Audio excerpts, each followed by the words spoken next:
Hello, everyone, and welcome to the Outliers YouTube channel and our program, Get to Know. I'm your host, DP Lyle, along with my partner in crime, Kathleen Antrim. Hey, it's great to be here, Doug. And I am really excited about our guest today. He is a #1 best-selling author. He has won many awards, and he's authored, I think over 50 books now. Is it, Jim?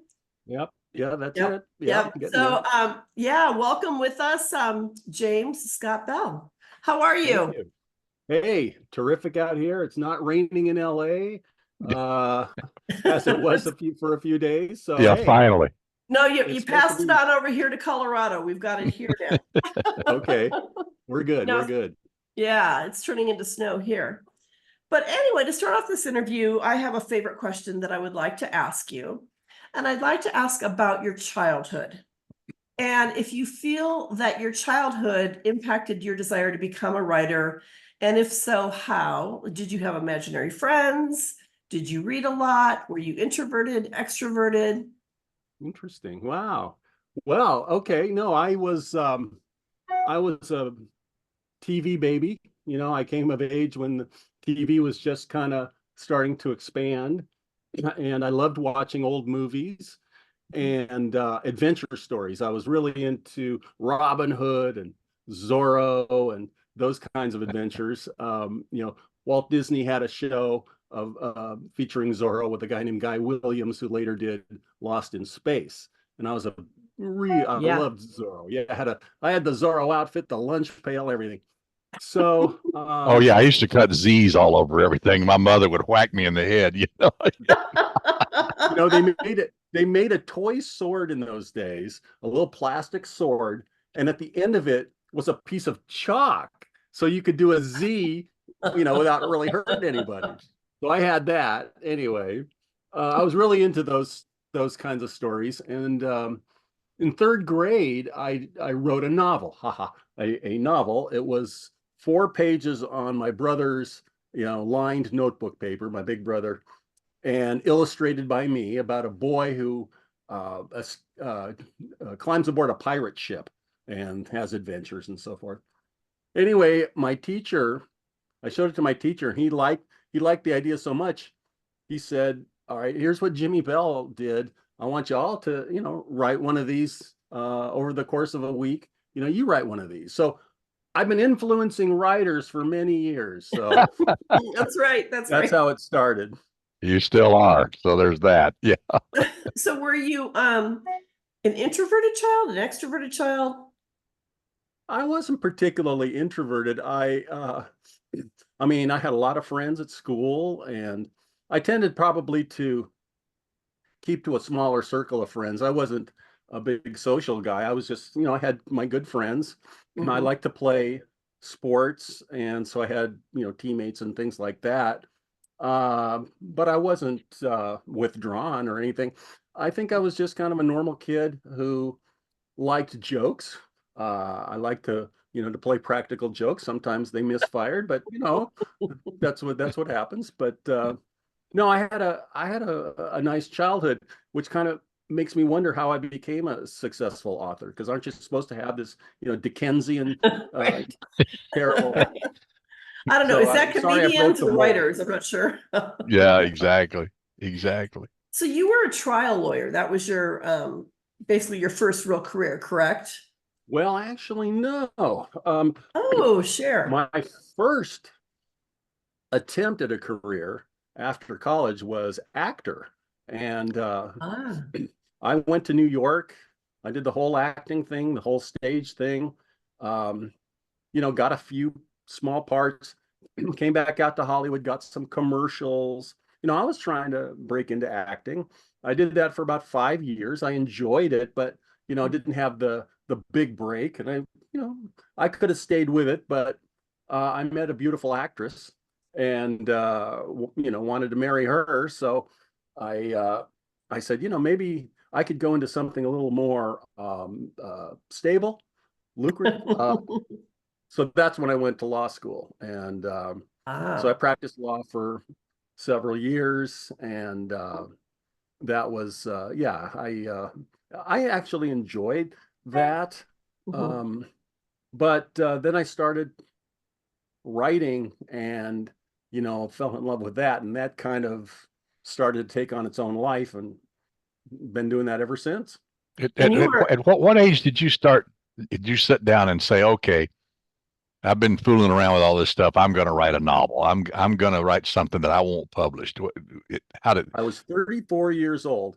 Yeah. What happened was, when I was in college, I wanted to be a writer, and I took a writing workshop with Raymond Carver, Mhm. and had all these talented students around me, and I couldn't figure it out. I couldn't figure out why I couldn't write a great story. And I would ask some professors about it, and they all said, look, writers are born, not made. And don't try to learn how to write from writing books. So those are just a big scam. So I kind of believed that. oh, And that wow. went, for like, 10 years afterwards, I just was believing that. And then one afternoon, my wife and I went to see a double feature.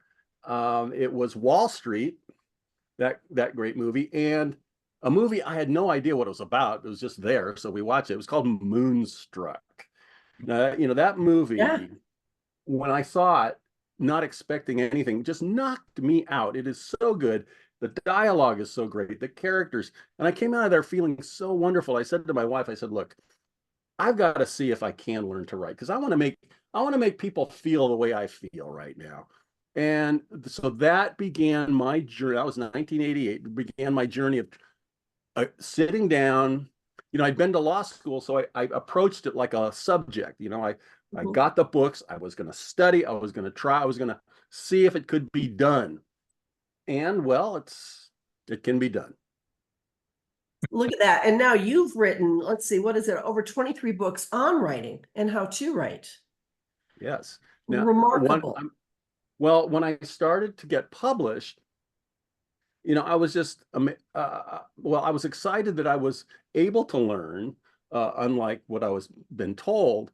And so I wanted to help other writers to know this. So I started writing articles for Writer's Digest magazine, which I had read, as I was learning. I had read that every month and so on. And Lawrence Block had a fiction column that I would read every month and highlight. And so I started writing for them. And then lo and behold, eventually they asked me to write the fiction column. So it was like, wow, it's like Joshua taking over from Moses or something. It was like, it was an amazing thing. So I wrote that, and then I put together a book called Plot and Structure, because that was really what I had come to really nail and feel like I got a hold of in my own study. Sure. And I started teaching. That book came out in 2004, and it's still in print. It's still Writer's Digest, best-selling book on writing.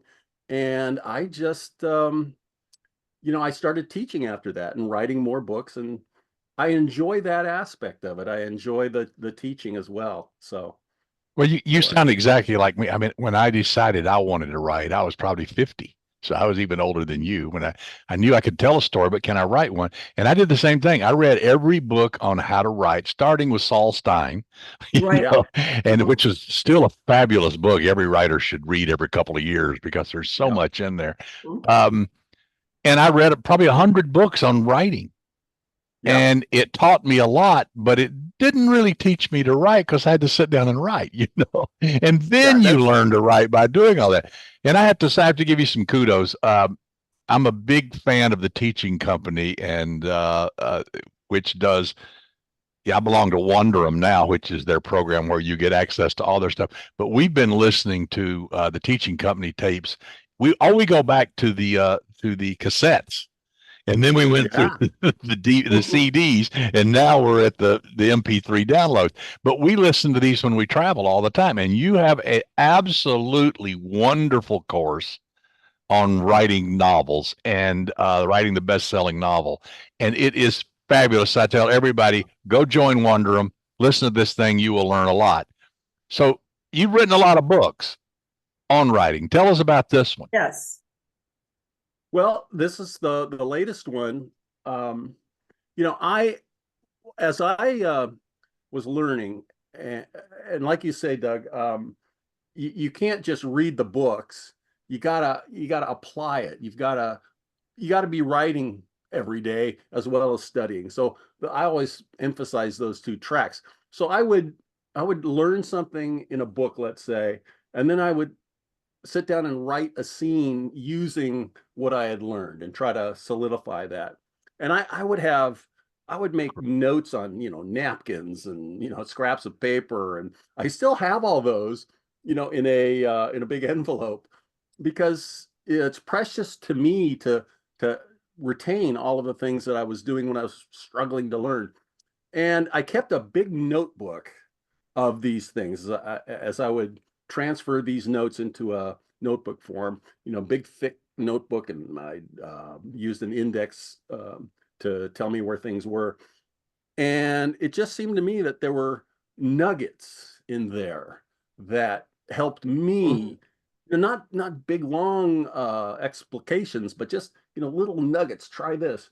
So that's what I put in this book. I tried to put in these specific things that I'd learned over the years, and put them in this book. It's something that you can just open up at random at any page and find something and use it to improve your writing. So that's what I did.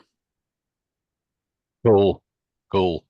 I love Absolutely it. love it. And I know that you've been teaching, well, you've taught all over the world and you've taught at conferences. And so how long have you been teaching now? Well, it's kind of interesting. When I first got published, which was 1995, I began to teach. I decided to teach a suspense writing course at a little adult education outfit out here in LA, called the Learning Tree. And it was a great outlet. I taught there too. I love it. It Oh, was a did you? great program. Yes. I taught a It couple of was. classes. There was a great program. Yeah. I mean, they had a big, thick catalog of all kinds of classes. So I taught a class on suspense writing, an 8-week class. We used one of Dean Koontz's novels, Midnight. We used that as kind of, the example to read. And I had about, I don't know, let's see, maybe 10 students in there. And a couple of them went on to become published authors. And I thought, oh, that's cool. And so that kind of started the ball rolling. So I've taught at a lot of conferences and venues like that. I taught at Pepperdine University for a couple semesters. And, it's just something, not everybody can write, not everybody can teach, not everybody can do both. I Right. enjoy teaching. I guess for some wiring reason, I'm able to take things and break them down into usable lessons, and so I enjoy doing that. That's really cool. And so it's so advantageous to writers, up and coming writers, to read your books and, listen to your, I guess you would call them MP3s now, not podcasts. And okay, so if you were a writer starting out today, do you think the first piece of valuable advice that you would give them? It's interesting to me. Every writer has different starting strengths and weaknesses, but the lesson that I learned, and you'll remember this, is you write to a quota. I felt like that was really crucial advice, where I would set a quota. I originally did it like a daily quota, like 1,000 words a day. But then I would, sometimes something would happen and I couldn't write that day. So I changed it to a weekly quota and divided it up into 6 days and took one day off to just rest and recharge. And then I kept track on a spreadsheet of all the new words that I wrote every day on whatever projects. And then, if I missed a day, I could make it up on other days. Sure. Or if I didn't get as much done on one day, more on another day. And then whatever I was finished for the week, I just, I forgot that and went on to the next week.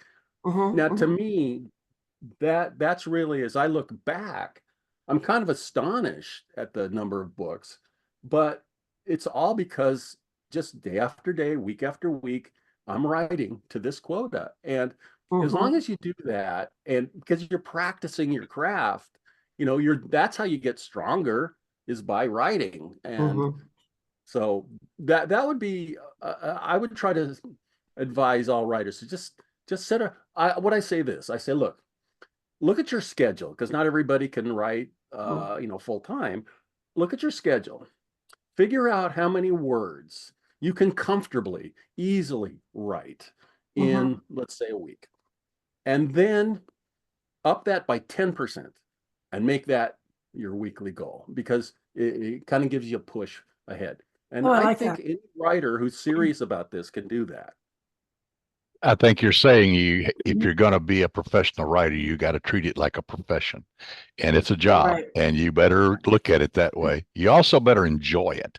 Yeah. Oh yeah. And you've written a lot of written a lot of fiction, and we've talked about your teaching and nonfiction stuff in books for writers, which are great. But you've also got a wonderful series, the Mike Romeo series. Why don't you tell us about that, who he is and how this came about? Well, I wanted to write a series. I like series characters. I like series because you can rework the same characters and grow them over a period of time, and you're not, reinventing a story world each time. So I just wanted to write a story set in Los Angeles, because that's my hometown, and I love LA. It's like my favorite noir crime city, because there's a lot of that. And I thought about the series heroes I like. Why do I like them? Philip Marlowe, for example, Raymond Chandler, Mike Hammer for Mickey Spillane. These are guys that are and Perry Mason, by the way, sold out for justice, and they will do anything to bring justice to whoever their client is, to whoever they're trying to protect. So that always resonated with me. And then what kind of skill do you give to a series character? And for Romeo, I just came up with a backstory where he started. He was a genius kid. He went to Yale when he was 14, and he just has all of this head knowledge. But he was a butterball, and he was not athletic or anything like that. And then something happens. I'm not going to say what.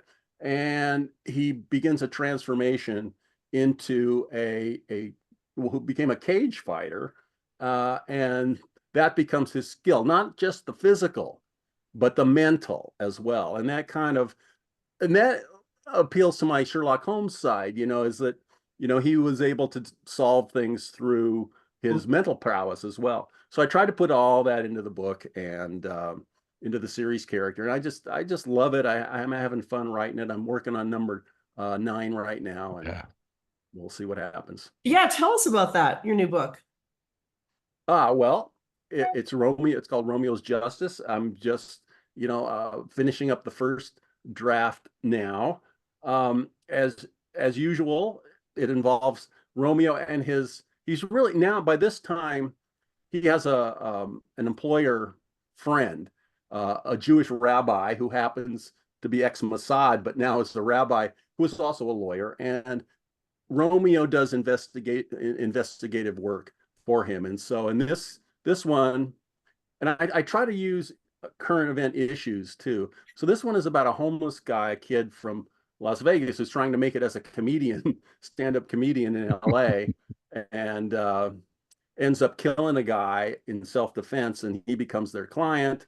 And naturally, as Romeo tries to help, he drags deeper and deeper into the seamy underbelly of society. But that's the basic kind of feel of the stories. Usually, he's been to different places. He had an adventure in San Francisco. He's been to Vegas. So he moves around a little bit, but most of the time he's in LA. Yeah, it's a fascinating series, and he's a great character. I really like him. Thank you. Yeah, good, and I can't wait for number 9. Absolutely. And Well, let tell me us ask you about some people are dead. What's the deal with that? Well, that's, I also enjoy writing, not just the writing books, but nonfiction. I love writing. I like writing Oh, wow. quirky little things, little essays, and so forth. Well, I read a book by the American writer William Saroyan, who was old Hmm. school, 1930s, 40s. And later in his life, he wrote a book called Obituaries, which is a strange book. He just took the yearly variety list of people who died in the industry, and he would go with each name, and he wrote a little essay about it, not necessarily about the person, because he sometimes didn't know who it was, but he just would let his mind riff off that into some subject. Well, this is fascinating and fun. So I did that one year. I would look at obituaries, famous people not famous, and write these little essays that went hither and yon, and then came to a point. And I put it in this book, and people really seem to like it. And so what I've done recently is I've started to do those same kinds of essays on Substack, which is a new newsletter service, or it's been around for a few years.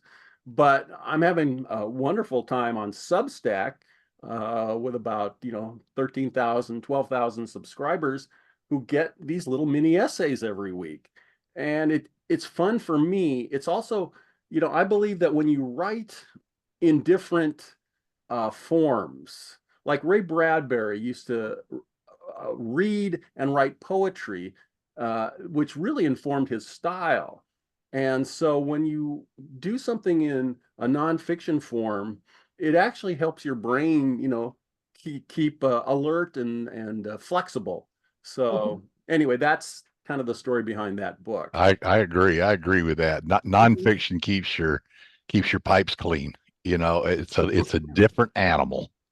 Yeah, yeah, Yeah, yeah, absolutely. yeah, yeah, Yeah, as you know, because you've written some yeah, great books for yeah. Writer's Digest too. And It's a different mindset. When yep. you approach nonfiction. Yep. So if there was one book on writing that you've written that you would recommend to writers or, just starting out, which book would it be? Well, I'll tell you what, I have one for beginners and one for more advanced. The book for beginners is still Plot and Structure, I think. That's such a foundation Mhm. for commercial fiction, just to to nail the the turning points Mhm. and the understanding of how a story flows. Because, some people I've heard, they'll say, structure doesn't matter, there's no, if you, as long as you have your story, you work it out. Well, those people usually write books that don't sell, because the readers are the ones we're writing for, and they have an expectation of story structure. And the key for a novelist is to do it skillfully, so that the readers aren't picking up that this is a certain set of beats, and you can do that if you understand deep down what structure is. So Mhm. that book, I think, is foundational. For the more advanced writers, I wrote a book a few years ago called Write Your Novel from the Middle. And that came about because I was trying to figure out what it was about the midpoint scene in a book or a movie. And I never found a definitive answer in what other people had written. So I started what I've always done when I'm studying an aspect of writing is I'll take some favorite books and some favorite movies, and I'll just start, watching them and analyzing them. So what I would do is I would put these favorite movies like Casablanca or The Fugitive, in the DVD player, and then go to the middle and see what was going on. Mhm. And then I would also do that the same with books. What I found was really fascinating is that the midpoint of and usually this is right in the middle, is not about a particular type of scene. It's a moment within the scene where the lead character has to suddenly take stock of himself or herself as if they're looking in a mirror going, what is going on? And there's two types of ways they do that. One is they look at themselves and they say, who am I? They've been confronted with their flaws. And, what am I doing? Will I ever be anything different? What do I have to do to not be this person? And then the other kind usually in a thriller is just the guy looks in the mirror and goes, oh man, I'm going to die. There's no way I can overcome this. And anyway, I go into great detail in the book, but I wrote this because it really helps me. I started, when I am brainstorming my plots, I started then to brainstorm I call it the mirror moment. I started to do that early. And when I would make a list of 4, 5, 6, 7, 8, and then inevitably one would go, boom, boom, that's it. That's what my story is really all about. And once that was there, everything else kind of unfolded naturally.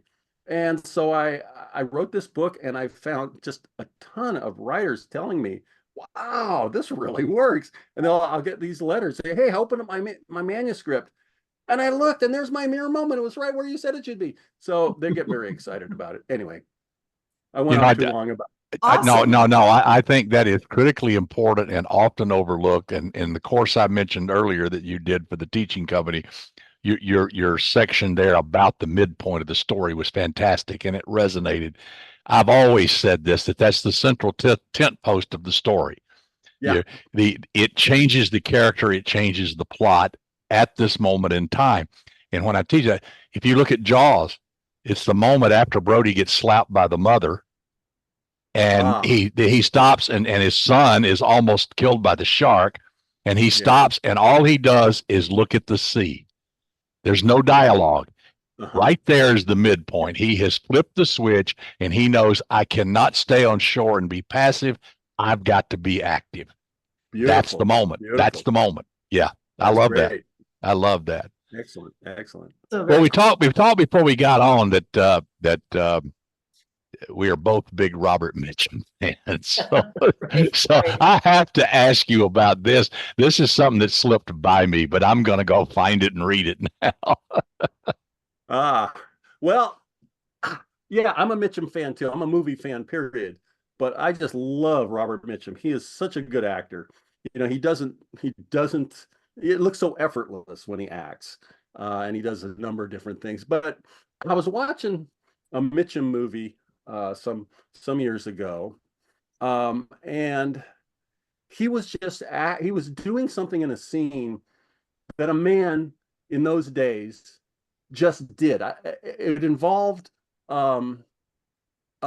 was in the Air Force, I think it was. He's in the Air Force, and he had a guy he didn't really like, one of his fellow officers. He didn't really like the guy, but the guy was getting dead drunk in a bar, and just making a fool of himself.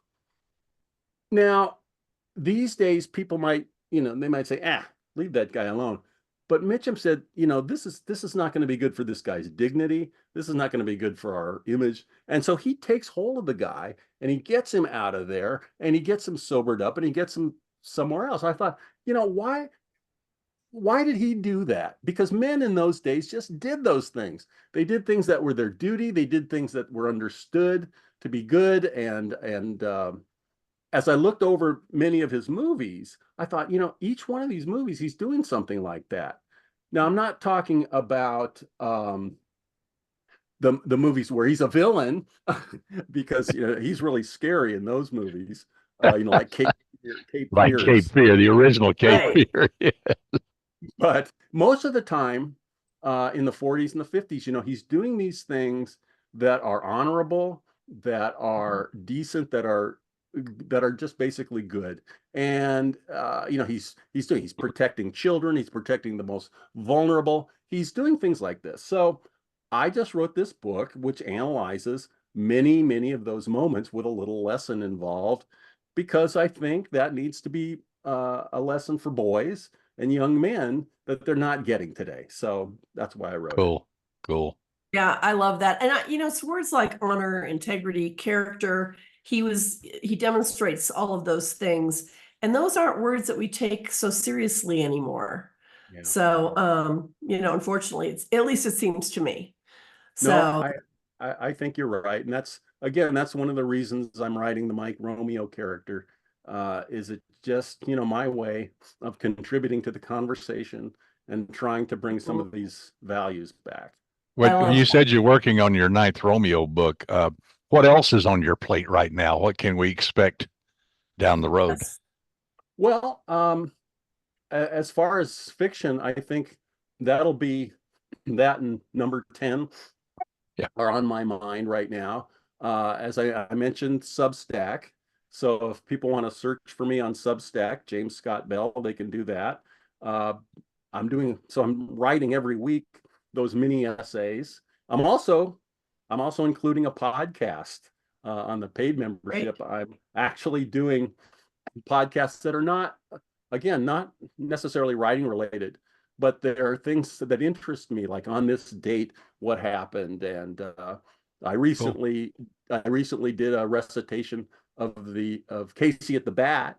I told the story of the poem and then recited it. So I'm having fun doing that. And like you two think you're having fun doing this, Right? And that really makes a difference, Yeah, Yeah. if it isn't fun, don't do it. Exactly. Yeah, pretty much. Yeah. Yeah. We do have fun, Kathy and I, regardless of what we're doing. Yeah, we have a lot of fun. Right. And that is kind of our motto. If it's not fun, don't do it. What was the you remember those commercials with the most interesting man in the world? Yes. Yes, yes. I love those commercials. They're hilarious. Yeah. But I think there was one where he said, find the thing that you don't want to do most, and then don't do that thing. That was his life advice. That's right. Don't do that thing. I love it. That's So, Jim, outstanding. yeah, where can readers and writers find your books? Where can they purchase them? All right. Well, you can go to Amazon and you find my writers page. You can go to my website, jamesscottbell.com, and they're listed there. And that's, those are the two places I think easiest to find. Fantastic. Well, it has been a great interview. You really are a great interviewee. Thank you for being one of our victims. So appreciate it. We're going to have you back soon because you're terrific. Well, thank you too for having me. It was really enjoyable. Always fun to talk about this craft we love. So thanks. Yes. Absolutely. Thank you. Thank you. Now tell all of our viewers out there, be sure and hit that thumbs up, that you like it, and subscribe. It helps us get more people involved and get out there, and we'll do more of these shows. And we want to thank profusely my friend James Scott Bell for being here and sharing his wisdom with us today. Tim, we'll get you back, and maybe when the Romeo comes out, let us know, and we'll do all this again because it's a lot of fun. Right. Thank you. All right. Until next time, this has been Get to Know on the Outliers YouTube channel, and we will see you down the road.